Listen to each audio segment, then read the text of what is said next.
ব্যক্তিগত জীবনে আমাদের প্রয়োগ কিভাবে হবে? অতএব অনন্য চিত্তে কৃষ্ণ ভক্তিতে যুক্ত থাকা, এটাই আমরা ব্যক্তিগত জীবনে চেষ্টা করব সকলে, যে আমরা যেন অনন্য চিত্তে একমাত্র এই শ্রীকৃষ্ণের সেবায় যুক্ত থাকতে পারি। নেক্সট আমাদের আসছে সপ্তম অধ্যায়, বিজ্ঞান যোগ।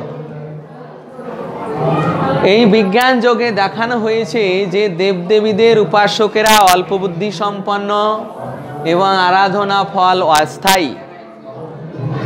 শ্রীকৃষ্ণের ভক্ত মহাত্মা এবং তিনি শ্রীকৃষ্ণের লোকে গমন করেন। যারা দেবদেবীদের উপাসক তাদের কি গতি, কি ফল, আর যারা কৃষ্ণের ভক্ত তাদের কি বৈশিষ্ট্য, কোথায় গমন, কি গতি। দেবদেবীদের সম্পর্কে বলা হচ্ছে যে তাদের উপাসকেরা অল্প বুদ্ধি সম্পন্ন, হৃত জ্ঞানা এবং আরাধনা লব্ধ ফল অস্থায়ী। অস্থায়ী মানে এই দেবদেবীদের আরাধনা করে তারা স্বর্গলোক যাবে, দেবতাদের লোক, সেখানে ওই পুণ্য ফল ভোগের দ্বারা ক্ষয়প্রাপ্ত হতে থাকবে। এই যে ভোগের দ্বারা ক্ষয়প্রাপ্ত হতে হচ্ছে, এইভাবে ধীরে ধীরে তাদের সমস্ত পুণ্য ফল ওখানে ক্ষয়প্রাপ্ত হয়ে যাবে। যখনই ক্ষয়প্রাপ্ত হয়ে যাবে, ক্ষীণ পুণ্যে মর্তলোকম বিশন্তি, পুণ্য শেষ, তাকে এই মর্তলোকে আবার নেমে আসতে হবে। তাহলে দেখুন, এত কষ্ট করে দেবদেবীর আরাধনা করেছে, যে ফল পেয়েছে স্বর্গলোকে, ওখানে আবার ওটা ক্ষয় হয়ে গিয়েছে, আবার এই পৃথিবী লোকে নেমে আসতে হলো। তাহলে কি হলো, তার এতে কি লাভটাই হলো? আবার তো তাকে সেই কর্মচক্রে পড়তে হলো। তো এই যে অস্থায়ী ফল, তাই বলা হচ্ছে যে কৃষ্ণ ভক্তরা মহাত্মা, কেননা তিনি শ্রীকৃষ্ণের লোকে গমন করেন। যারা শ্রীকৃষ্ণের ভক্ত তারাই মহাত্মা, সাধু, তারাই একমাত্র শ্রীকৃষ্ণের লোকে গমন করতে পারেন। অন্য কেউ দেবদেবীদের আরাধনা করে কেউ ভগবানের ধামে ফিরে যাবে না। প্রভুপাদ সিদ্ধান্ত দিচ্ছেন যে এমন নয় যে কোনো দেবদেবীর পূজা করলেই পরম পুরুষোত্তম ভগবানের কাছে পৌঁছানো যায়। এখানে সেই কথা অস্বীকার করা হয়েছে যে দেবদেবীদের আরাধনা করে কেউ ভগবত ধামে পৌঁছাতে পারবে না। সিদ্ধান্ত আমরা পেয়েছি কেবল কৃষ্ণ ভক্তেরাই ভগবত ধামে উন্নীত হন। নীতি শিক্ষা পেয়েছি একমাত্র শ্রীকৃষ্ণেরই আরাধনা করা উচিত। আর আমরা আমাদের জীবনে কি গ্রহণ করব? দেবদেবীদের আরাধনা বা ভজন না করে শ্রীকৃষ্ণের আরাধনা করব। তবে শিল প্রভুপাদ বলছেন, যেহেতু দেবদেবীরা ভগবানের বিভিন্ন অংশ থেকে সৃষ্টি, তাই তাদের কখনো অবজ্ঞা করবে না, কিন্তু আমরা ভজন করব কৃষ্ণের। দেবদেবীদের মন্দির দর্শন করলে তাদের শ্রদ্ধা নিবেদন করা, মন্দিরে প্রণাম করা, এটা তাদের প্রতি আমাদের শ্রদ্ধা, কিন্তু ভজন করতে হবে কৃষ্ণের।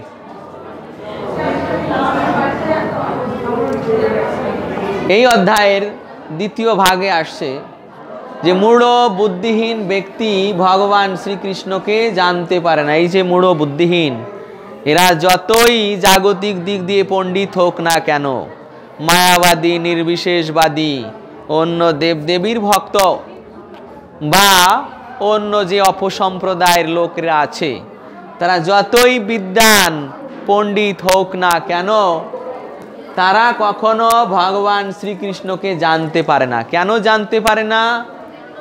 ভগবান যোগমায়ার দ্বারা আবৃত থাকেন, এই জন্য অভক্তেরা তাকে নির্বিশেষ মনে করে। এই হচ্ছে কারণ যে ভগবান যোগমায়ার দ্বারা আবৃত নিজে থাকেন, ভগবান নিজে যোগমায়ার দ্বারা আবৃত থাকেন, আর অভক্তদের আবার সামনে পর্দা দিয়েছেন, মহামায়ার পর্দা। তো এই দুটি পর্দা অতিক্রম করে তারা পরমপূর্ণ পরমেশ্বর ভগবানকে দেখতে পায় না। এই জন্য তারা মনে করে যে পরম তত্ত্ব নিরাকার, নির্বিশেষ, কিন্তু আসলে তা নয়। দেখা যাক প্রভুপাদ আমাদের কি সিদ্ধান্ত দেন। ভগবানের সচ্চিদানন্দ বিগ্রহ তার ব্রহ্মজ্যোতির দ্বারা আচ্ছাদিত, এজন্য অল্প বুদ্ধি সম্পন্ন ব্যক্তিরা তাকে দেখতে পায় না। এই হচ্ছে কারণ যে ভগবান ব্রহ্মজ্যোতির দ্বারা আচ্ছাদিত, এই জন্য অভক্তেরা তাকে দেখতে পায় না। তাই আমরা সিদ্ধান্ত পেলাম যে পরম তত্ত্ব সচ্চিদানন্দময় ভগবান শ্রীকৃষ্ণ তিনি নির্বিশেষ নন। অতএব আমরা নীতি শিক্ষা পেয়েছি যে শ্রীকৃষ্ণকে জানতে হলে ভক্তির অনুশীলন করা উচিত। যদি এই শ্রীকৃষ্ণকে জানতে হয় তাহলে ভক্তির অনুশীলন করতে হবে। আমরা ব্যক্তিগত জীবনে কিভাবে পুরোটা গ্রহণ করতে পারি? এই কৃষ্ণ ভাবনায় ভক্তি যোগে যুক্ত হওয়ার চেষ্টা। যদি আমরা এই কৃষ্ণ ভাবনায় যুক্ত হওয়ার চেষ্টা করি তবেই আমরা এই কৃষ্ণকে জানতে পারবো, তার সচ্চিদানন্দময় রূপ দর্শন করতে পারবো। এরপর আমাদের অষ্টম অধ্যায় অক্ষর ব্রহ্মযোগ। এই অষ্টম অধ্যায় দেখানো হয়েছে যে কিভাবে আপনি মৃত্যুকালীন প্রস্তুতি গ্রহণ করবেন। কৃষ্ণ ভাবনায় দেহত্যাগের মাধ্যমে কৃষ্ণলোকে গমন, অন্তিমকালের চেতনা পরবর্তী জীবনের শরীর প্রাপ্তির কারণ। যেটা আমার এই যে কৃষ্ণ ভাবনায় যদি দেহত্যাগ হয় তাহলে নিশ্চিত তিনি কৃষ্ণলোকে গমন করবেন। কেননা অন্তিমকালের চেতনা পরবর্তী জীবনের শরীর প্রাপ্তির কারণ। যেমন ভরত মহারাজ তিনি অন্তিম সময় হরিণের কথা চিন্তা করেছিলেন, তাই পরবর্তী জীবনে তাকে হরিণ হতে হলো। তো এইভাবে প্রভুপাদ সিদ্ধান্ত দিচ্ছেন যে হরে কৃষ্ণ কৃষ্ণ কৃষ্ণ হরে হরে, হরে রাম রাম রাম হরে হরে। এই যে কীর্তন, এই মহামন্ত্র কীর্তন করাই হচ্ছে জীবনের অন্তিমকালে ভাব পরিবর্তনের সফলতম শ্রেষ্ঠ উপায়। সিদ্ধান্ত আমরা পেয়েছি যে জীবনের শেষে সার্থকতা অর্জন করতে গেলে শ্রীকৃষ্ণের স্মরণ অপরিহার্য। আমরা আমাদের জীবনে কি নীতি শিক্ষা পাই? সর্বদা শ্রীকৃষ্ণকে স্মরণ করা। শাস্ত্রে বলছে অন্তে নারায়ণ স্মৃতি, যে জীবনের শেষে যদি নারায়ণ স্মৃতি হয় বা কৃষ্ণ স্মৃতি হয় তাহলেই তার উদ্ধার হয়। অতএব আমরা আমাদের জীবন এটা কিভাবে গ্রহণ করতে পারি? যদি আমরা কৃষ্ণ ভাবনাময় জীবনের অনুকূল অনুশীলন করার চেষ্টা করি। অনুকূল অনুশীলন মানে সর্বদা অনুকূলভাবে কৃষ্ণকে স্মরণ করা। এ স্মরণ করা দুই প্রকার, একটা হচ্ছে অনুকূলভাবে, একটা প্রতিকূলভাবে। অনুকূলভাবে যারা ভক্ত তারাই করেন, আর প্রতিকূলভাবে যেমন করেছিল কংস, শিশুপাল, এরা প্রতিকূলভাবে করেছিল, তাই এদের ভক্তি সেটা কৃষ্ণ ভক্তি ছিল না, সেটা প্রতিকূল। কিন্তু এই যে অনুকূল সেটাই হচ্ছে শুদ্ধ ভক্তি। আমাদের এখানে এই অনুকূলভাবেই বলা হয়েছে যে যেন আমরা অনুকূলভাবে কৃষ্ণের অনুশীলন করি, কৃষ্ণের স্মরণ করি। নেক্সট আমাদের আসছে এই অধ্যায়ের দ্বিতীয় পার্টে যে শ্রীকৃষ্ণের ধাম চিন্ময়, তা নিত্য বিনাশরহিত। শ্রীকৃষ্ণের ধাম প্রাপ্ত ব্যক্তিকে জড় জগতে ফিরে আসতে হয় না। ওই প্রথম অংশে বলা হলো কিভাবে মৃত্যুকালীন প্রস্তুতি নিতে হবে, আর এই অংশে বলা হচ্ছে যে কিভাবে আপনি নিত্য জগতে পৌঁছাবেন, সেই নিত্য জগতের বৈশিষ্ট্য কি, নিত্য জগতের মহিমা কি। আমি যে এত কষ্ট করে কৃষ্ণ ভাবনা গ্রহণ করে কোনো পরম লক্ষ্যে যাব, সেই জগতের কি বৈশিষ্ট্য, কি মাহাত্ম্য রয়েছে তাই বর্ণনা করা হচ্ছে। শ্রীকৃষ্ণের ধাম চিন্ময়, তার নিত্য বিনাশরহিত। শ্রীকৃষ্ণের ধাম প্রাপ্ত ব্যক্তিকে জড় জগতে ফিরে আসতে হয় না। এই যে শ্রীকৃষ্ণের ধাম সেটা নিত্য অর্থাৎ বিনাশরহিত, এবং সেই ধাম প্রাপ্ত ব্যক্তিকে আর এই জড় জগতে ফিরে আসতে হয় না, অর্থাৎ তার জন্ম মৃত্যু জরাব্যাধি চক্র সমাপ্ত। প্রভুপাদ সিদ্ধান্ত দিচ্ছেন ভগবান শ্রীকৃষ্ণের চিন্ময় ধামের থেকে উত্তম আর কিছু নেই। সেই ধাম হচ্ছে পরম গতি, সেই ধাম প্রাপ্ত হলে কেউ আর এই জগতে ফিরে আসে না। 8-21 নম্বর পার্পটে এটা রয়েছে। যে যদি কেউ একবার ভগবানের চিন্ময় ধামে ফিরে যান তাহলে তাকে আর ফিরে আসতে হয় না। আমরা আমাদের জীবনে সিদ্ধান্ত গ্রহণ করছি যে ভগবত ধামে প্রত্যাবর্তনী প্রকৃত মুক্তি, অর্থাৎ জন্ম মৃত্যু চক্র থেকে নিষ্কৃতি। ওখানে প্রথমে আমাদের প্রশ্ন ছিল যে আমাদের জন্ম মৃত্যু চক্র কিভাবে সমাপ্ত হতে পারে, তার অ্যান্সার এখানে দেওয়া হয়েছে যে ভগবত ধামে প্রত্যাবর্তনী প্রকৃত মুক্তি, অর্থাৎ জন্ম মৃত্যু চক্র থেকে নিষ্কৃতি। যদি আমরা ভগবত ধামে ফিরে যাই সেটাই হবে আমাদের এই জন্ম মৃত্যু চক্র থেকে নিষ্কৃতি। অতএব নীতি শিক্ষা কি পাই? চিন্ময় জগতে প্রত্যাবর্তনের জন্য কৃষ্ণ ভাবনাময় হওয়া উচিত। যদি আমাদের সেই পরম অপ্রাকৃত ধামে ফিরে যেতে হয় তাহলে আমাদের এই কৃষ্ণ ভাবনাময় হতে হবে। আমাদের ব্যক্তিগত জীবনে আমরা গ্রহণ করব, আমরা কৃষ্ণ ভাবনাময় ভক্তি যোগে যুক্ত থাকব। হরে কৃষ্ণ।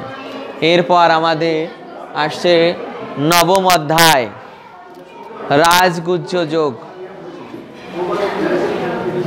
রাজগুহ্য যোগে দেখানো হচ্ছে, এই চিত্রে দেখুন যে পরমেশ্বর ভগবান নারায়ণ ইনি হচ্ছেন মহাবিষ্ণু, অর্থাৎ কারণোদকশায়ী বিষ্ণু, শ্রীকৃষ্ণের প্রথম পুরুষ অবতার। তিনি এই যে দৃষ্টিপাত করছেন, দৃষ্টিপাতের দ্বারা জড়া প্রকৃতি অর্থাৎ দুর্গা দেবীকে ক্রিয়াশীল করছেন। দুর্গা দেবীকে ক্রিয়াশীল করছেন, আবার দৃষ্টিপাতের মাধ্যমেই তিনি তার গর্ভে সমস্ত জীবদের প্রেরণ করছেন। যখন প্রলয় হয় সেই প্রলয়ের সময় সমস্ত জীবেরা এই মহাবিষ্ণুর শরীরে গিয়ে সূক্ষ্ম শরীরে অবস্থান করে, সূক্ষ্ম শরীরে মহাবিষ্ণুর শরীরে অবস্থান করে। পুনরায় যখন ভগবান মহাবিষ্ণু তার অন্যান্য পুরুষ অবতারদের দ্বারা এই জগতের বিস্তার করেন, তার প্রতিটি রোমকূপ থেকে ব্রহ্মাণ্ড নির্গত করে তার এক অংশ গর্ভোদকশায়ী বিষ্ণুকে প্রতিটি ব্রহ্মাণ্ডে স্থানান্তরিত করেন। সেই গর্ভোদকশায়ী বিষ্ণুর নাভি কমল থেকে এই চতুর্দশ ভুবন, সেই নাভি কমল থেকে আবার তিনি ব্রহ্মাকে উৎপন্ন করছেন। আবার তিনি নিজে গর্ভোদকশায়ী বিষ্ণু নিজে পরমাত্মা ক্ষীরোদকশায়ী বিষ্ণু রূপে সমস্ত জীবের হৃদয়ে অবস্থান করছেন। তো এই যে জীবদেরকে এই বিষ্ণু সূক্ষ্ম শরীরে ওই ভগবতী দুর্গা দেবীর নিকট প্রেরণ করছেন। দুর্গা দেবী ওই সমস্ত জীবদেরকে কোনো মাতৃগর্ভে স্থাপন করে তাদের শরীর প্রদান করেন। তাই এই অধ্যায় বর্ণনা করা হয়েছে যে পরমেশ্বর ভগবান নারায়ণ তার দৃষ্টিপাতের মাধ্যমে জড়া প্রকৃতির গর্ভে সমস্ত জীবদের সঞ্চারিত করেন। ভগবানের দৃষ্টিপাতের মাধ্যমেই জড়া প্রকৃতি ক্রিয়াশীল হয়। প্রভুপাদ সিদ্ধান্ত দিচ্ছেন যে জড় জগতে ভগবান শ্রীকৃষ্ণের কিছুই করার নেই, কিন্তু তার দৃষ্টিপাত ও আদেশের মাধ্যমে তিনি জগতের সৃষ্টি করেন। তা আমরা সিদ্ধান্ত পেয়েছি যে ভগবানের পরিচালনা ব্যতীত জড়া প্রকৃতি কিছুই করতে পারে না। আমরা কি নীতি শিক্ষা গ্রহণ করব? জড়া প্রকৃতিকে জগৎ সৃষ্টির প্রকৃত কারণ মনে করা উচিত নয়। আমাদের আশেপাশে অনেক অপসম্প্রদায় আছে যারা জনসাধারণকে বিভ্রান্ত করছে, জনসাধারণকে অন্য প্রকার শিক্ষা দিচ্ছে যে জড়া প্রকৃতি জগৎ সৃষ্টির কারণ। প্রকৃতপক্ষে তা সত্য নয়। জড়া প্রকৃতি প্রকৃতপক্ষে জগৎ সৃষ্টির প্রকৃত কারণ নয়। জগৎ সৃষ্টির প্রকৃত কারণ হচ্ছে ভগবান, তার আদেশ, তার দৃষ্টিপাত। ব্যক্তিগত জীবনে কি প্রয়োগ করো আমরা? শ্রীকৃষ্ণকে এই সর্বকারণের কারণ রূপে জানার চেষ্টা করা। যদি আমরা শ্রীকৃষ্ণকে সর্বকারণের কারণ রূপে জানার চেষ্টা করি তাহলেই আমরা জানতে পারবো যে ভগবান শ্রীকৃষ্ণই তার দৃষ্টিপাতের মাধ্যমে, আদেশের মাধ্যমে সব কিছু করছেন। এই অধ্যায়ের দ্বিতীয় অংশে আমরা পেয়েছি মনকে কৃষ্ণ ভাবনায় নিযুক্ত করা, কৃষ্ণের ভক্ত হওয়া, তাকে নমস্কার করা, তার পূজা করা, তার নাম জপ করা আদির দ্বারা কৃষ্ণ পরায়ণ হওয়া। কৃষ্ণ কর্তৃক প্রকৃত ধর্মের উপদেশ। এই যে ভগবান তিনি প্রকৃত ধর্মের উপদেশ করছেন, আমরা প্রশ্নে পেয়েছিলাম আমাদের প্রকৃত ধর্ম কি? এই হচ্ছে আমাদের প্রকৃত ধর্ম। এখানে নববিধা ভক্তি দেখানো হয়েছে। শিল প্রভুপাদ স্বয়ং তিনি তার অভিমতে ব্যক্ত করেছেন, শ্রীকৃষ্ণের কথা শ্রবণ কীর্তন আদি নবদা ভক্তি অনুশীলনে প্রত্যেকের নিষ্ঠাপরায়ণ হওয়া উচিত। কৃষ্ণ ভক্তি হচ্ছে মানব সমাজের পরম প্রাপ্তি। প্রভুপাদ স্বয়ং পর্যন্ত এখানে এই নববিধা ভক্তি অনুশীলনের পরামর্শ দিয়েছেন। অতএব আমরা সিদ্ধান্ত পেয়েছি সমস্ত জীবের পরম ধর্ম হচ্ছে শ্রীকৃষ্ণে ভক্তি করা। অতএব আমাদের জীবনে নীতি শিক্ষা কোনো অবাঞ্ছিত বা অভক্তের কাছে কৃষ্ণ তত্ত্ব জানার চেষ্টা করা উচিত নয়। কেননা তারা এই প্রকার কোনো তত্ত্ব প্রদান করবে না। তারা করবে কি, আমার এই সম্প্রদায়ের যিনি ভগবান আছেন তার আরাধনা করো, যিনি তোমাদের এখন কল্যাণ করলেন তার আরাধনা করো। কৃষ্ণকে আরাধনা করার উপদেশ দিবে না, কৃষ্ণকে এইভাবে ভক্তি করার উপদেশ দিবে না। তাই আমাদের জীবনে নীতি শিক্ষা কোনো অবাঞ্ছিত বা অভক্তের কাছে কৃষ্ণ তত্ত্ব জানার চেষ্টা করা উচিত নয়। অতএব আমরা আমাদের জীবনে তাহলে কিভাবে প্রয়োগ করব? সদ্গুরুর আশ্রয়ে কৃষ্ণ তত্ত্বের অনুশীলনের চেষ্টা। যদি আমরা সদ্গুরুদেব বা সৎ সম্প্রদায়ের আশ্রিত হই, তবেই আমরা এই কৃষ্ণ তত্ত্বকে ঠিক ঠিক জানতে পারবো। কৃষ্ণের জন্য কার আরাধনা করতে হবে, কিভাবে করতে হবে, কি প্রয়োজনে করব, এই সমস্ত তত্ত্ব আমরা এই কৃষ্ণ তত্ত্ববেত্তা তত্ত্বদর্শীর মাধ্যমেই জানতে পারব। নেক্সট আমাদের থাকছে 10ম অধ্যায় বিভূতি যোগ।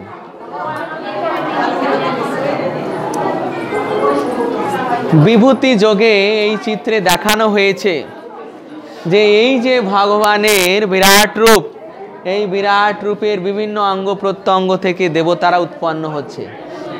তাই এখানে সিদ্ধান্ত দেওয়া হচ্ছে যে ভগবান শ্রীকৃষ্ণই সমস্ত কিছুর উৎস, তিনি সমস্ত দেবতা এবং মহর্ষিদের আদি কারণ।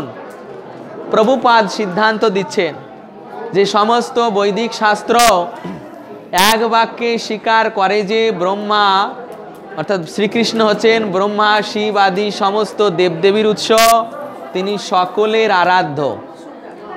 ভগবান শ্রীকৃষ্ণই সকলের আরাধ্য,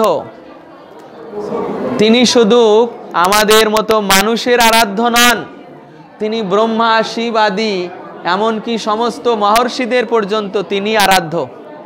তো এইভাবে আমরা সিদ্ধান্ত পেয়েছি যে ভগবান শ্রীকৃষ্ণই একমাত্র পরম তত্ত্ব। অতএব যারা পরম তত্ত্বকে নির্বিশেষ মনে করেন তাদের সিদ্ধান্ত ভুল। নীতি শিক্ষা কি? শ্রীকৃষ্ণকে কখনোই একজন সাধারণ মানুষ বলে মনে করা উচিত নয়। এই যে ভগবান শ্রীকৃষ্ণ, তাকে কখনোই একজন সাধারণ মানুষ বলে মনে করা উচিত নয়। ব্যক্তিগত জীবনে আমাদের প্রয়োগ অপ্রামাণিক ব্যাখ্যায় কর্ণপাত না করে সদ্গুরু ও বৈদিক শাস্ত্র থেকে কৃষ্ণ তত্ত্ব জানার চেষ্টা করা। কোনো অপ্রামাণিক ব্যাখ্যায় অর্থাৎ যেটা শাস্ত্র বহির্ভূত নিজেদের মন গড়া ব্যাখ্যা, তারা বলছে এই আমার এই দেবতা ভগবান, আমার এই ঠাকুর অবতার, আমার এই বাবা যুগ পুরুষোত্তম, এই প্রকার অনেক কিছু আমাদের সমাজে চলছে অপসাম্প্রদায়িক ব্যাখ্যা। এই প্রকার কোনো ব্যাখ্যায় কর্ণপাত না করে সৎ গুরুদেব যিনি সৎ পরম্পরা থেকে এসেছেন এবং বৈদিক শাস্ত্রের যে অনুবর্তী শাস্ত্র অর্থাৎ অনুগত শাস্ত্র ভগবদ গীতা, শ্রীমদ্ ভাগবত, চৈতন্য চরিতামৃত আদি যে শাস্ত্র থেকেও এই সমস্ত শাস্ত্র অনুশীলনের মাধ্যমেই আমরা সমস্ত কিছুর উৎসরূপে শ্রীকৃষ্ণকে জানার চেষ্টা করব। এই অধ্যায়ের দ্বিতীয় অংশে বলছেন যে প্রীতিপূর্বক আরাধনাকারীকে ভগবান বুদ্ধিযোগ দান করেন, তাদের অজ্ঞান অন্ধকার নাশ করেন, তারা ভগবত ধামে ফিরে যাওয়ার যোগ্য হন।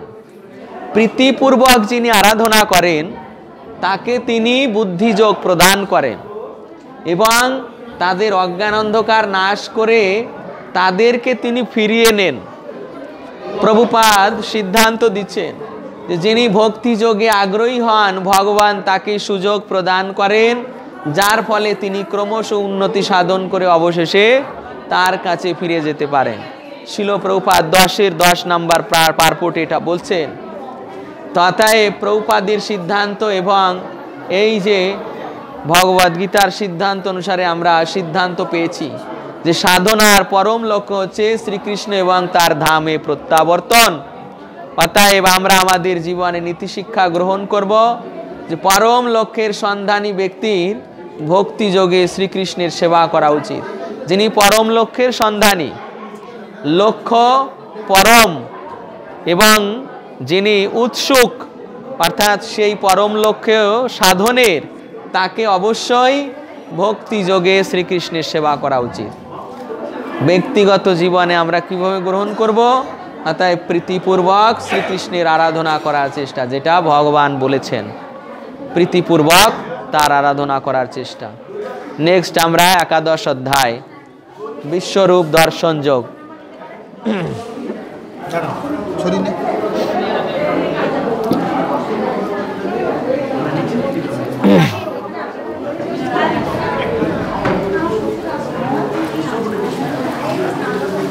বিশ্বরূপ দর্শন যোগ 11 অধ্যায় বিশ্বরূপ দর্শন যোগ। এখানে দেখুন এই চিত্রে দেখানো হয়েছে যে ভগবান শ্রীকৃষ্ণ অর্জুনকে বিশ্বরূপ দেখালেন। এই যে তাকে বিশ্বরূপ দর্শন করালেন, এখানে সিদ্ধান্ত দেওয়া হয়েছে। কার সিদ্ধান্ত? অর্জুনের। এটা অর্জুনের অভিমত। শ্রীকৃষ্ণই পরব্রহ্ম, একমাত্র জ্ঞাতব্য, পরমাশ্রয়, অব্যয়, সনাতন ধর্মের রক্ষক, সনাতন পুরুষ। কার অভিমত? অর্জুনের, যিনি দর্শন করেছেন বিশ্বরূপের উগ্র তেজময় অনাদি অনন্ত প্রকাশ দর্শনে অর্জুনের ভীতি। এই অর্জুন এই বিশ্বরূপ দর্শন করে ভয় পেয়েছেন। এটা তার কাল্পনিক কোনো দর্শন ছিল না।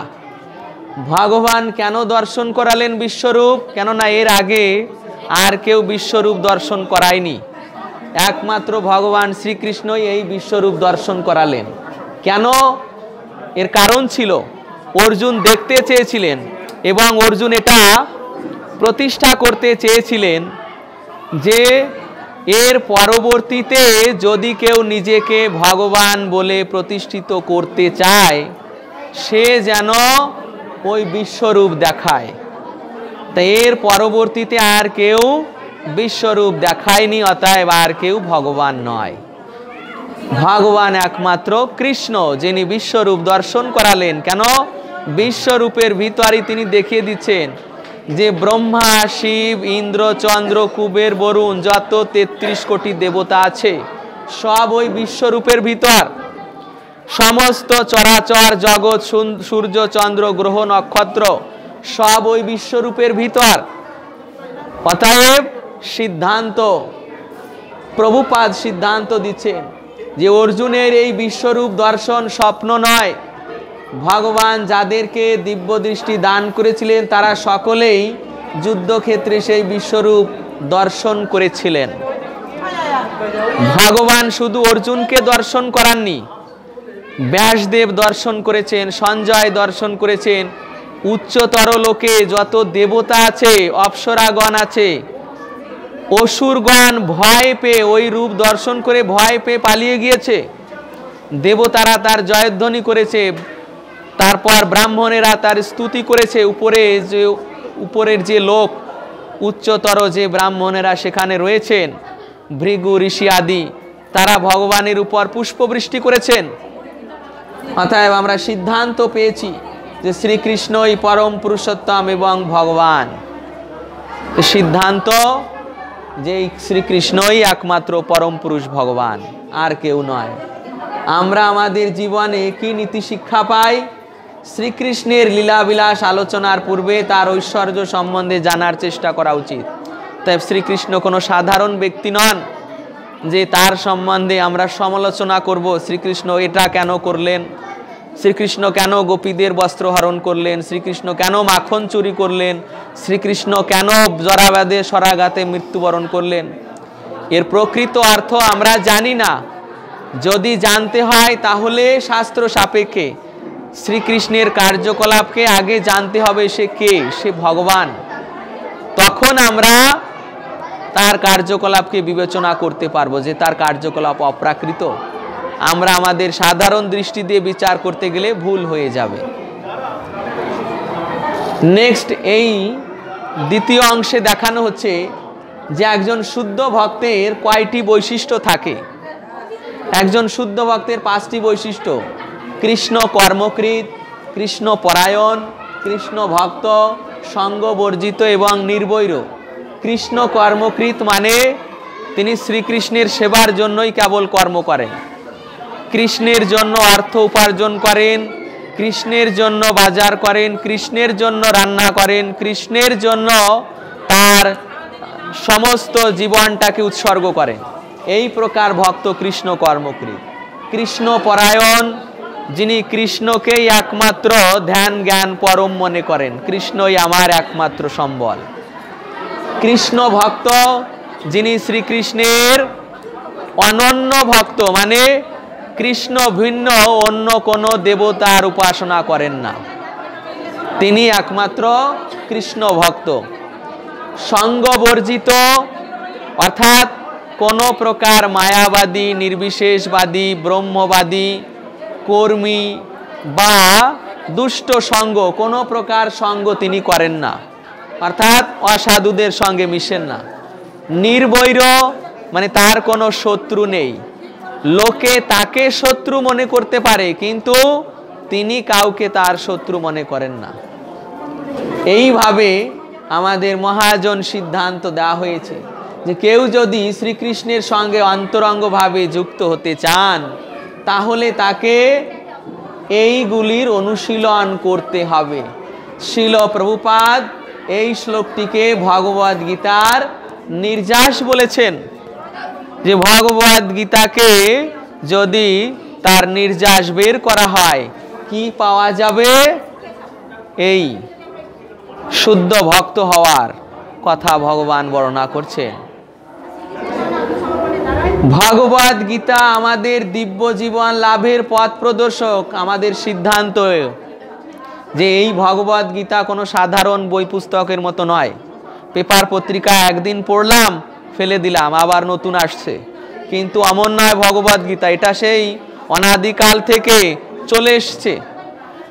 সেই ভগবদ গীতার একটা শ্লোকও কেউ পরিবর্তন করতে পারেনি, একটা লাইনও কেউ পরিবর্তন করতে পারেনি।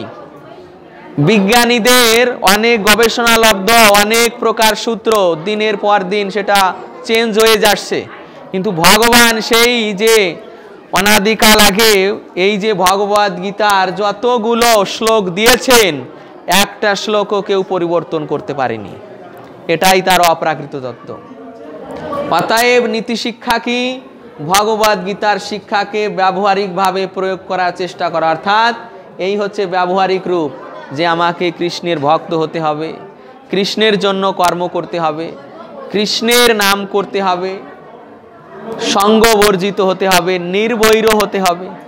এটা আমার ব্যবহারিকভাবে করতে হবে। আমাদের জীবনে, ব্যক্তিগত জীবনে প্রয়োগ কিভাবে আমি এগুলো হব? ব্যক্তিগত প্রয়োগ, দিনের মধ্যে 24 ঘন্টায় কৃষ্ণ ভাবনায় থাকার অনুশীলন। যদি আমরা 24 ঘন্টার মধ্যে 24 ঘন্টা এই কৃষ্ণ ভাবনায় থাকার চেষ্টা করি তাহলেই আমরা আমাদের অজান্তেই আমরা এই গুণের অধিকারী হয়ে যাব। নেক্সট আমাদের থাকছে দ্বাদশ অধ্যায় ভক্তিযোগ। এই যে ভক্তিযোগ দ্বাদশ অধ্যায়, এই ভক্তিযোগে দর্শন করা হয়েছে এই হচ্ছে নির্বিশেষ ব্রহ্মের উপাসনা, আর এই হচ্ছে ভগবত ভক্তির উপাসনা। নির্বিশেষ ব্রহ্মের উপাসনায় কি লাভ হয়? কেবল এই যে অব্যক্ত রূপের উপাসনা কেবলই ক্লেশকর। কেননা দেখুন, এই যে একজন ব্যক্তি কত কঠোর সংগ্রাম করে তপস্যা করছে, তার গায়ে অর্থাৎ শরীরে লতাগুল্ম জমে গিয়েছে।